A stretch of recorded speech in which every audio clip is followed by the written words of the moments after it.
eh, kita kalau ke pasar, ya kan,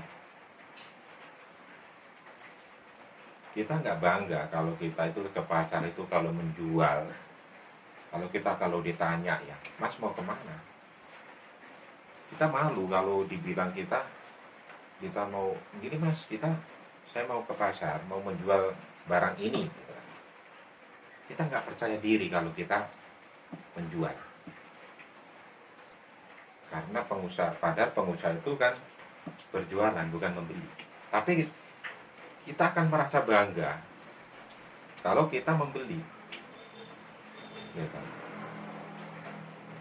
Itulah sistem pendidikan kita dari awal udah salah. Contoh kecil kalau ingat kita waktu kelas 2 3 SD dulu ya, kan? Ibu ke pasar apa itu, Kak? Ibu ke pasar membeli bayam, istilahnya kan. Membeli, nggak menjual. Karena yang menulis pun nggak pernah jualan bayam. Saya yakin kalau dulu itu penulisnya itu menulis bukunya itu yang disampaikan kepada murid-muridnya itu, ibu ke pasar menjual bayam.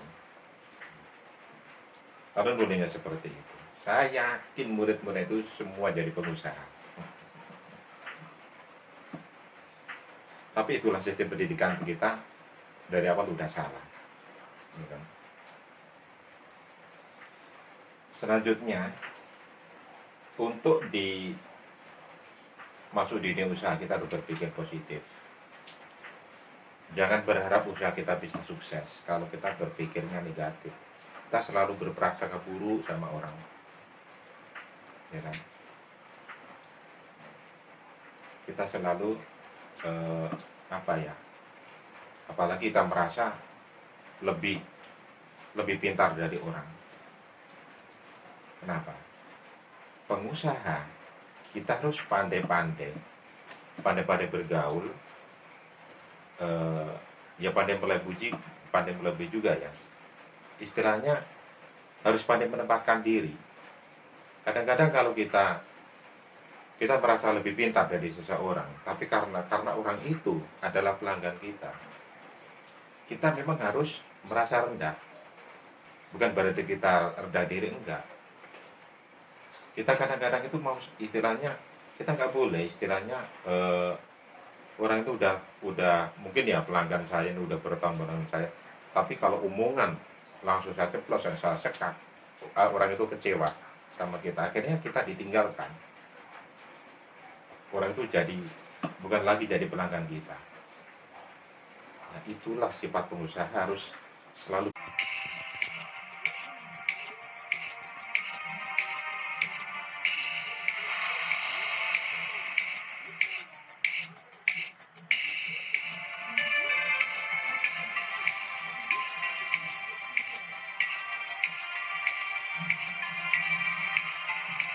Assalamualaikum warahmatullahi wabarakatuh. Jumpa lagi di channel YouTube Budi Santoso, channelnya Solution dan Religi. Di konten kali ini saya akan membahas ya tentang dunia usaha.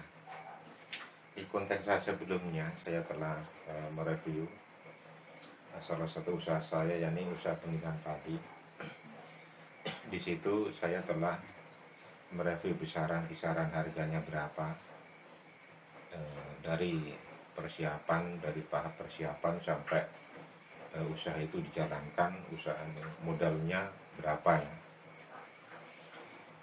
Selain itu saya juga telah mereview juga keuntungannya berapa, besaran keuntungan dan operasionalnya yang harus dikeluarkan dalam hitungan bulan ya. Dari usaha penggilingan padi saya kemarin telah saya review, dan juga saya mereview juga masalah usaha saya satu lagi, yakni usaha di pot air minum isi ulang. Untuk teman-teman, saya ingin sedikit bercerita ya, kenapa saya memilih usaha dua itu kan, satu usaha pengiriman padi dan usaha di pot air minum isi ulang. Alasan saya kenapa ya, pertama dari usaha pengiriman padi dulunya. Mungkin ini ya, saya bercerita ini mungkin ada mungkin buat masukan juga buat teman-teman yang ingin masuk di dunia usaha di daerah teman-teman ya. Mungkin belum terpikirkan kan mau usaha jenis apa yang cocok dengan kondisi lingkungan, pangsa pasar kan. Selain itu yang senang ya, artinya begini, suatu usaha itu kita harus senang ya, dalam arti menjalannya itu kita harus happy, senang, nggak ada tekanan ya, artinya harus datang dari hati. Selain membaca peluang, memang ada peluang ini itu peluang banyak sebenarnya, tapi kalau kita nggak bisa, kalau menjalani itu dengan terpaksa ya nggak bisa. Dalam arti ya kalau kita nggak bisa fokus karena nggak senang tadi, ya gimana usaha kita bisa maju. Nah, itu kalau cerita balik dulu lah ya. Kita lanjut lagi. Untuk usaha pengiriman padi ini, kenapa saya memilih itu? Karena prospeknya bagus. Dalam arti gini, selama lingkungan kita ya, masyarakat sekitar kita itu masih punya sawah. Dan yang terpenting nih, masyarakat itu banyak punya sawah. Artinya sawah itu bukan hanya milik pribadi seseorang aja, istilahnya milik Tuan Takur. Artinya kan Tuan Takur kan sawah ribuan hektar, itu kan satu orang, saya bilang Tuan Takur itu kan. Tapi ini sawah ini, anggaplah satu wilayah itu untuk satu wilayah itu ada 5 hektar misalnya sawah itu mayoritas masyarakat itu masing-masing memiliki sawah, sehingga belum usaha itu ada kan itu kan. Ini di luar kalau kita jualan beras, ya kan. Satu, kedua, selama orang itu masih punya sawah, selama orang itu masih punya padi, ya selama itulah jasa pengiriman padi kita masih diperlukan oleh masyarakat sekitar. Itu yang usaha pertama. Nah, usaha yang kedua, saya ada usaha juga. Kalau semata-mata yang kita kejar itu hanya semata-mata karena keuntungan, ya untuk 1-2 bulan untung, terus bulannya berikutnya rugi, kita akan ngedrop, stres, ya kan. Apalagi kalau kita nggak bisa memanajemen usaha itu dengan baik. Ya.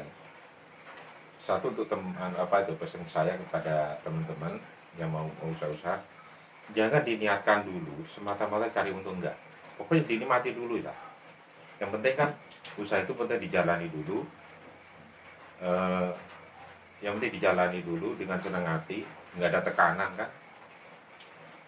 Pokoknya pintar-pintaran kita mencari pelanggannya, mencari pangsa pasarnya, pandai sering-sering kita beriklan, menawarkan gitu kan. Sehingga seiring berjalannya waktu, produk kita laku, bisa diterima masyarakat, ya dengan sendirinya keuntungan itu datang. Maksudnya kalau memang itu ada usaha kita untung, ya alhamdulillah kan itu kan. Tapi kalau memang merugi, artinya kalau merugi bangkrut, enggak, orang barangnya masih ada kok. Istilahnya kalau merugi dalam arti omsetnya itu belum masuk, kita nggak stres, kita udah mengantisipasi kan itu kan. Itu pahit-pahitnya. Ya memang untuk masuk dunia usaha ya pertama-tama ya pertama istilahnya gagal. Dalam arti gagal itu biasa. Dan kegagalan itu kadang-kadang harus dihabiskan.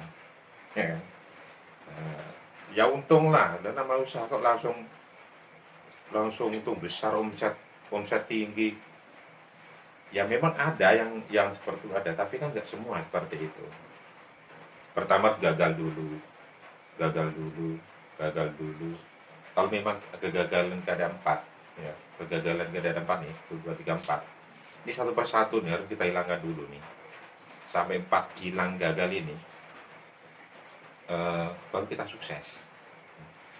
Maksudnya, kadang usaha itu kan harus ganti-ganti. Usaha ini gagal, ini itu gagal, ini lagi gagal. Kalau memang dia jiwa pengusahanya itu timbul, dia nggak akan patah semangat di situ. Dia nggak akan berhenti. Karena kegagalan itu adalah guru kita. Kegagalan itu adalah teladan kita. Kita tidak akan mengambil hikmah, kita nggak akan mengambil pelajaran kalau kita nggak mengalami nama kegagalan.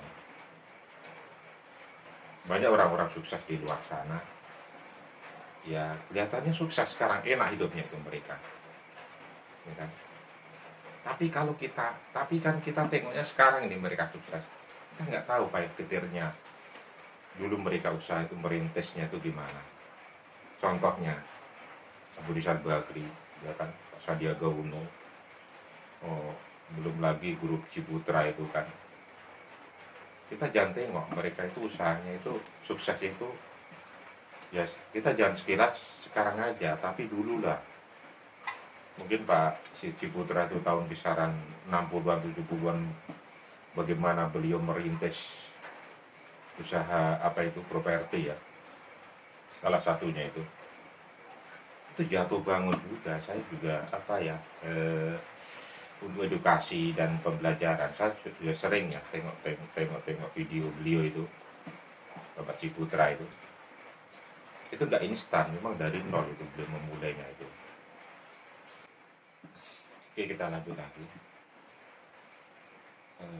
Seperti kita bahas di awal tadi, bahwa pengusaha itu yang dipakai otak kanan, ya kan? Otak kanan itu otak kanan itu gak lurus, gak logis, ya kan? Kalau otak kiri lurus, sesuai aturan itu otak kiri, dan kita akan membahasnya lagi. Teman-teman yang ingin masuk di dunia usaha, kenapa saya bahas otak kiri dan otak kanan? Pengusaha ini yang dipakai adalah otak kanannya. Kenapa? Karena otak kanan ini selalu berpikir positif. Kalau kita merasa diri nggak mampu nih, tapi kalau yang bicara otak kanan, enggak, kamu ini mampu, gitu kan? Saya ini nggak punya duit untuk usaha. Otak kanan bisa, enggak, kamu tuh banyak teman, kamu ada duit, itu otak kanan. Tapi kalau otak kiri, lurus sesuai aturan, dia bilang, enggak, kamu ngapain jadi usaha? Orang kamu yang punya duit, nggak ada keturunan pengusaha, ngapain jadi pengusaha? Itu otak kiri. Maksudnya itu seperti itu. Ya kan? Ngagron-ngagroni kiranya. Otak kiri itu ngagron-ngagroni. Kalau otak kanan itu ya melawan, otak kiri itu melawan. Dan kita harus mengasah otak kanan. Kalau otak kanan nanti diasah terus tajam, otak kiri ngikut. Tapi kalau otak kiri yang di atas, yang diasah, otak kanan mati. Contoh kecil, teman-teman mau usaha, contoh kecil ya percetakan. Padahal usaha percetakan itu berhubungan dengan tempat yang strategis ya, cari kios apa ruko. Teman-teman udah ada peling nih, wah udah ada usaha percetakan. Coba teman cari ruko apa kios, entah dibilang kecamatan atau kabupaten atau ruang lingkup teman-teman. cari bos pakai duit, itu kan. Baru modal itu tak kiri. Kalau tak kanan lain, ya udah kamu cari aja, gitu kan. Orang nyari, orang nanya. Nyari kan nggak pakai duit. Cari kios apa ruko. Nggak dicari, nggak sekedar dicari, temui.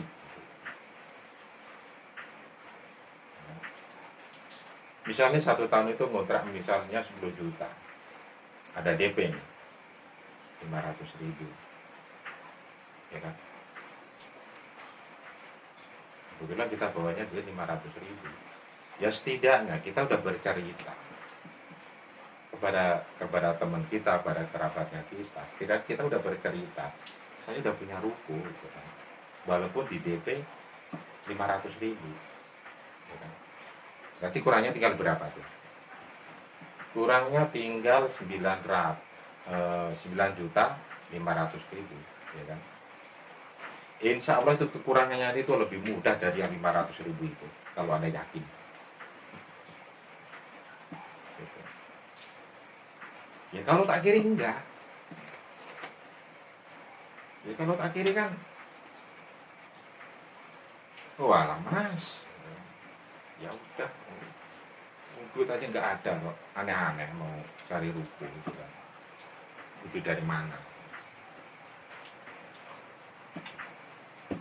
Itu kalau tak kiri. Jangan Anda berpikir Anda harus terampil dulu, itu salah. Seperti yang saya alami. Saya kan ada usaha penggilingan padi ya. Penggilingan padi itu urusan dengan mesin, urusan dengan ya mesin-mesin. Orang di dalam itu mesin semua. Enggak. Padahal dulu saya di bidang konstruksi. Saya bekerja di supervisor di sebuah perusahaan swasta kan. 8 tahun saya kerja di situ. Akhirnya saya resign masuk di dunia usaha ini. 0% tentang dunia ini. Dunia apa itu? Dunia permesinan saya nggak tahu. Saking saya pengennya tahu bagaimana caranya bongkar diesel dari nol, istilahnya dari sekedar melepas baut sampai bongkar seker, saya sampai bayar mekanik, mas ini dieselnya tolong dibongkar, tapi bongkarnya pelan-pelan, hati-hati, pelan-pelan ya istilahnya. Lalu saya video, ya kenapa mas, ini diesel nggak rusak loh gitu kan, dia bilang gitu sama saya. Nggak apa-apa lah, yang penting memang diesel ini nggak rusak, bilang itu kan. Tapi saya pengen tahu cara bongkar mas ini gimana ya kan. Saya pengen tahu dalamannya kayak apa. Makanya bongkarnya pelan-pelan, nanti saya video gitu kan. Kalau saya buka YouTube kelamaan gitu kan. Waktu itu saya bilang, saya sampai diketahui sama mekaniknya itu. Saya bayar berapa ya waktu kan nggak salah, 200.000 kalau sampai tahun 2015 itu. Bongkar diesel aja. Kerja waktu itu sekitar 2 jam itu. Mekanik tempat saya. Ya kan? Bayangkan, saya bayar 200.000, saya bisa ngerti diesel. Padahal kalau kursus 3 bulan, ya sama, belajar diesel juga. Itulah, ya istilahnya kreatif. Ya, pengusaha itu kreatif seperti Mas. Salah satunya seperti itu. Sehingga dengan sendirinya, saya dari situ saya bisa belajar. Tiap ada kerusakan kecil, saya bisa perbaiki kalau memang bisa ya panggil mekanik memang gitu kan. Tapi bukan semuanya kerja di situ saya serahkan mekanik, enggak. Kalau memang saya bisa, kalau saya memang saya berani dan bisa, saya kerjakan sendiri. Yang penting kita mau belajar gitu kan. Sampai mengoperasikan mesin begini padimu waktu itu hancur itu. Gabah itu bukannya jadi beras, malah jadi, ya namanya bisa mengoperasikan. Tapi proses, ya namanya proses memang seperti itu. Ya tetangga lingkungan pun, ya maklum. Karena memang dari awal basic saya bukan itu gitu kan. Akhirnya seiring berjalannya waktu, hari ganti hari, minggu, bulan, tahun, kan ada pengalaman, ada pelajaran di situ yang bisa saya ambil. Oh, rupanya padi ini ada jenis ini saya belajar dari situ. Oh, rupanya untuk nyelap ini harusnya cara gini, cara gini, cara gini. Oh, diesel itu kalau rusak ini caranya pakai ini, cara penyebabnya. Makanya di channel YouTube saya ada juga tuh cara perbaikan diesel, ya kan. Coba kalau teman-teman buka YouTube saya yang di channel apa itu penggilingan padi, ada itu tutorial cara perbaiki diesel, banyak itu di situ. Ya untuk ya maaf ya, ini tadi membahas agak panjang ya, membahas masalah otak kiri dan otak kanan tadi, tapi memang untuk merubah mindset dalam diri kita gitu, kita harus mengasah otak kanan. Untuk menjadi pengusaha ya dipakai otak kanan. Untuk di luar pengusaha itu otak kiri, ya kan? Kalau mau jadi pengusaha itu kan harus punya modal, harus terampil, harus ini itu, harus pandai memanajemen, itu otak kiri, ya kan? Ya kalau kita mau usaha nunggu dulu modal, ya kan, padahal kerja kita karyawan, ya padahal karyawan itu nggak pernah akrab sama duit, orang gajinya bulanan, ya kan, 1 bulan dimakan satu keluarga di bulan itu udah habis. Gimana akrab dengan duit, gimana jadi pengusaha, ya kan? Mau terampil, kita mau jalan percetakan, padahal kita sebenarnya karyawan kantor, kita nggak tahu usaha percetakan itu kayak apa, tapi kita suka mesin fotokopi segala macam, mungkin ya seperti itu ya. Kita nggak usah nunggu terampil, pokoknya kita terjun dulu.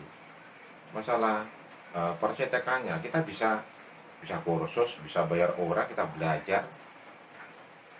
Orang usaha itu punya kita sendiri, kita kelola sendiri, bosnya kita kan, direkturnya kita, karyawannya kita, burungan kan, di lingkungan itu banyak. Cuma satu itu faktor keberanian kita. Terus yang kedua, kita nggak pandai baca peluang. Masalahnya orang berpikir untuk usaha itu pasti yang dipikirkan modal. Orang udah bicara kemari, bawa proposal ke sana kemari, ya udah cerita, saya mau buka usaha ini, mau pengen usaha ini, saya pengen usaha 50 juta dengan modal 50 juta.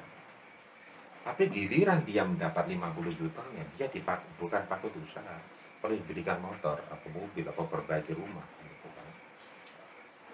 Nah, itu adalah ya salah satu ya kesalahan dari mindset itu tadi ya, mindset berpikir itu tadi. Terus selanjutnya,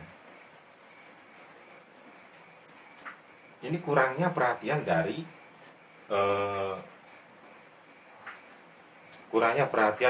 dan dukungan dari teman kita, kerabat, lingkungan, bahkan dari pemerintah setempat. Dalam arti desa lah mungkin. Saya nggak bicara jauh-jauh sampai presiden, gubernur, presiden, enggak. Hingga desa aja. Untuk pemerintah desa pun saya kira kurang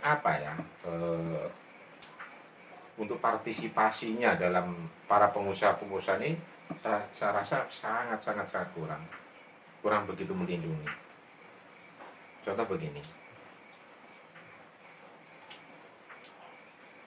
coba saya ini berharap ini ya, untuk pemerintah desa ini, coba dikoordinir, coba nih masyarakat ini di ruang lingkup desa ini, coba didata ya, yang pengusaha sapu itu siapa, pengusaha padi itu siapa, toko ini siapa, yang pengusaha ponsel ini siapa, yang pengusaha keripik ini siapa, yang pengusaha mete dan lain-lain. Coba didata. Tapi bukan hanya didata, disosialisasikan, disampaikan ke warga sekitarnya. Pak, ini coba, ini bapak ini usaha di bidang mete misalnya. Kalau bapak nanti kalau membutuhkan mete ini, bapak gak usah keluar daerah, bapak usah ke sana, cukup ke bapak yang di desa ini, warga kita juga. yang lain. Oh, bapak ini usaha di bidang mebel, kan? Kalau bapak cari mebel, nggak usah ke sana, cukup bapak ini aja, gitu kan. Usaha yang lain mungkin usaha rumah tangga. Contoh kecil, didata juga nih, anggaplah sama sekdesnya, apa kepala dusunnya, kebetulan yang didata ini penggilingan padi sama usaha eh, usaha apa ya, perabot, Mas Saryono mungkin itu kan. Sampaikanlah sama warganya ini, didata. Setelah didata kan, tadi bapak ini kalau untuk belanja, mau belanja keperluan perabot rumah tangga, bapak nggak usah ke Selobulimo, nggak usah ke sana, nggak usah ke sana, nggak usah ke sana, cukup ke rumah Mas Saryono, tempat saudara kita, tetangga kita, kan gitu kan.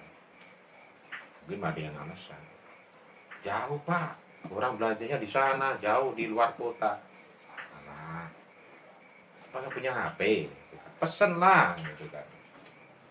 Contoh kecil. Kalau bapak mau menggilingan padi, nggak usah ke sana. Di desa ini ada penggilingan padi BD77, gitu kan. Itu tetangga kita. Maksudnya begini, kalau dengan ada pendataan dan disosialisasikan seperti itu, kan pengusaha ini kan banyak khusus di lingkungan saya, Batako segala macam. Coba kalau ini, ya ini, yang khususnya pengusaha-pengusaha yang baru ini dikasih pengarahan. Ya. Kenapa sih daya jual? Ya khususnya pengusaha-pengusaha yang masih baru-baru ini daya jualnya masih masih kurang. Ya, karena itu tadi, karena kurangnya dukungan, karena apa ya, kurangnya perhatian, khususnya dari pemerintah setempat ini masih kurang banget perhatiannya, sehingga daya jualnya rendah. Contoh kecil gini, sama-sama keripiknya. Kenapa kalau Kitela itu, yang satu plastik itu bisa menembus 10.000 lebih, sedangkan keripik produk kita yang sekarung sama harganya 10.000. Coba, ini kemas, padahal hanya beda kemasan. Coba kalau pemerintah ini ngasih saran, ngasih apa ya, coba digali. Ya menurut saya gampang sebenarnya menggalinya itu. Untuk menggali potensi-potensi ini coba didata. Para pengusaha-pengusaha itu coba didata, dikoordinir, ya kan. Kalau perlu diajak kerjasama. Kalau di desa itu ada mungkin ada koperasi kan, ada koperasi, ada apa ya istilahnya, badan usaha milik desa,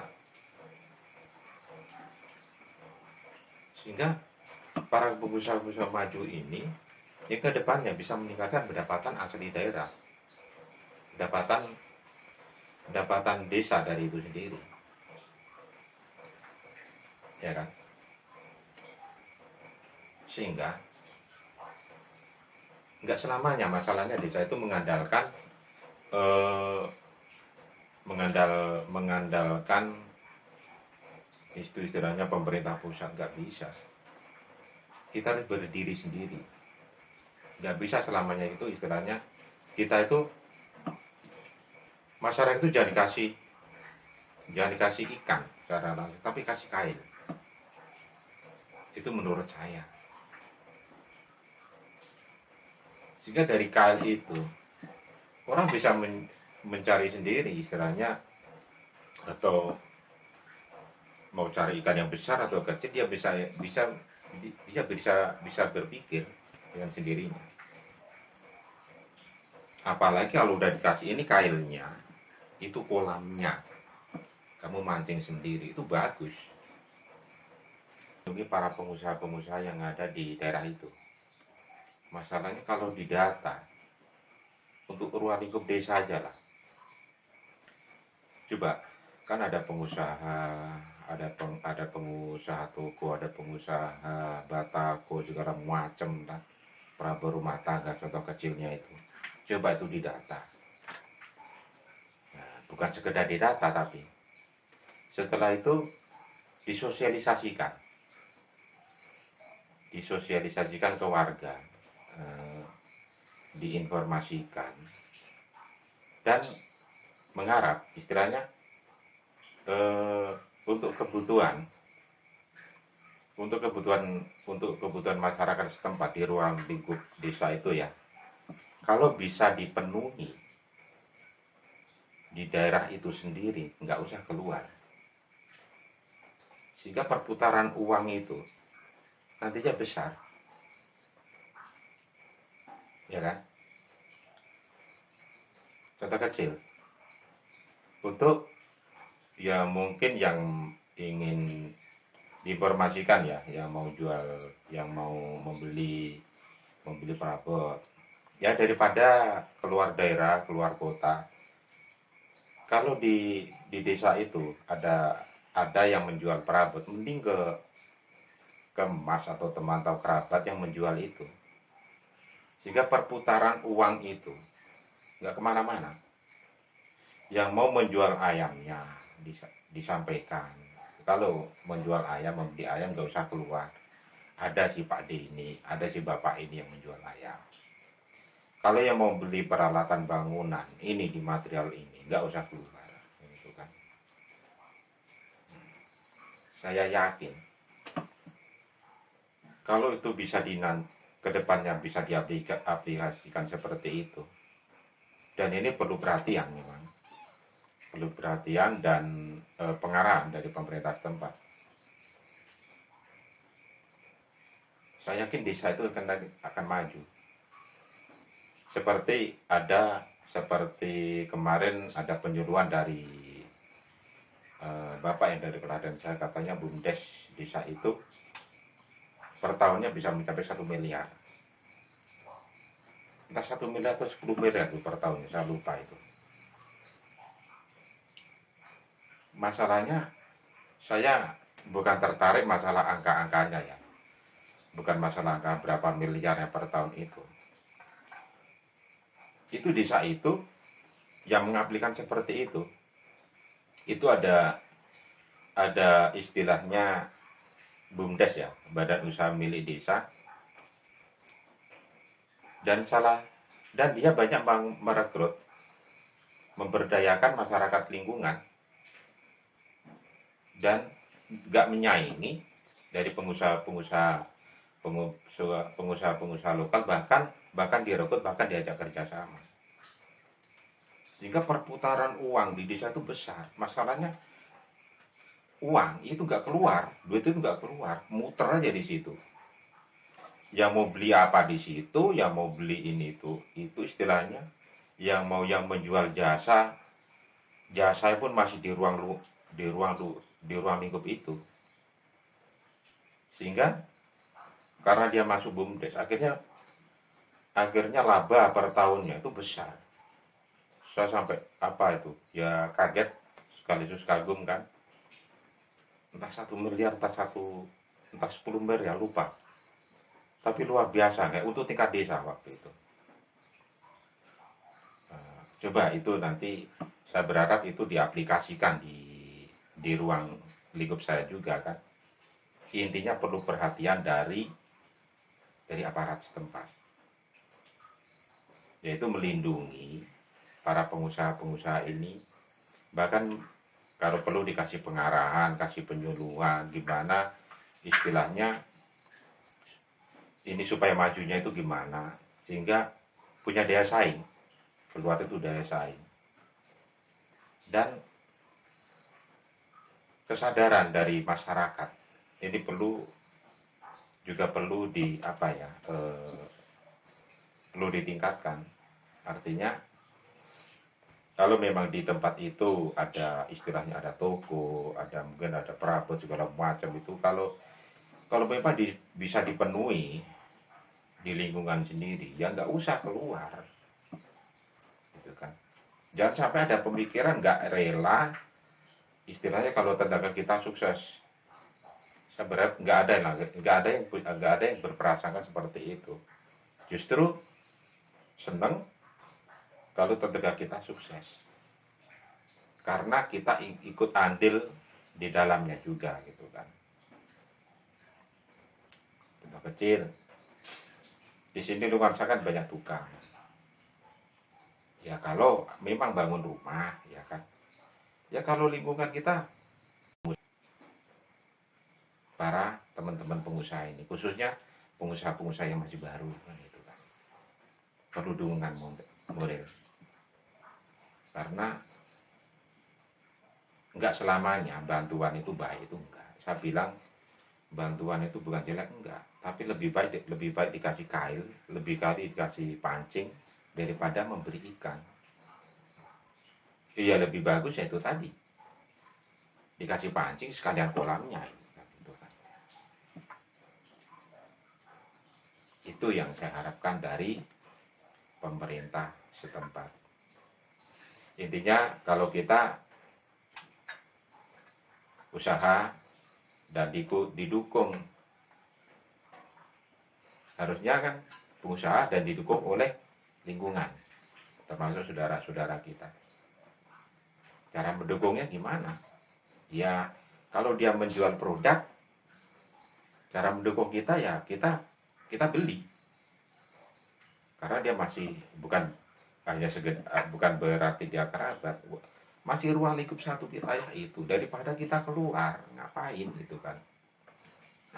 Ya kalau ada plus minusnya ya dimaklumilah, mungkin harganya mungkin lebih tinggi, orang selisih. Kadang-kadang ini penyakit juga ini ya, kita nggak mau beli sebelah cuma gara-gara mungkin selisih gula pasir misalnya, cuma selisih 500 per aja nggak mau beli, akhirnya beli yang jauh dan perjalanan perlu bensin. Itu kan kadang-kadang aneh. Coba cuma selisih 500 per aja nggak mau beli, toko tetangga kita sendiri itu. Kalau beli banyak keluar kota, kalau beli baru ke tetangga, apalagi kalau ngutang baru ke tetangga. Coba itu, semoga pola pikir seperti itu dirubah, ya kan. Termasuk kita juga, kita mau belanja barang A, pada di lingkungan kita ada. Ngapain mesti keluar daerah kan gitu kan. Kita nggak usah berpikir ya, dalam arti masih banyak yang berpikir. Karena gini, masyarakat kita masih banyak yang berpikir istilahnya nggak rela kalau si A itu tetangga kita sukses, aku nggak rela. Masih banyak yang seperti itu, maaf ini. Dan ini yang menjadi faktor pengusaha-pengusaha di daerah ini susah berkembang itu gara-garanya itu. Kalau dia belanja ke banyak keluar daerah, tapi kalau ngutang baru ke lingkungan, nah itu penyakit. Coba teman-teman berpikirlah, coba kita sama-sama berpikir jernih. Kalau memang mungkin ya apa yang saya sampaikan ini tadi bisa diaplikasikan, kita bisa mendukung ya apa itu. Kalau istilahnya, kalau ada tetangga kita, kerabat kita dukung, sebagai pengusaha, pelaku usaha, kita dukung. Ya cara mendukungnya apa? Mereka jual produk, daripada kita menjualnya di luar daerah, ya mending ke tetangga kita aja. Akhirnya mungkin beli sapu di tempat ini, anggaplah di desa tempat saya inilah, desa A kan. Beli sapu di sini, beli beras di sini, istilahnya kan. Di ruang lingkup maksudnya di ruang lingkup pengusaha di sini. Yang mau beli, ada juga yang pengusaha di bidang biar iling ya, di sini pun ada, konter ada, kan?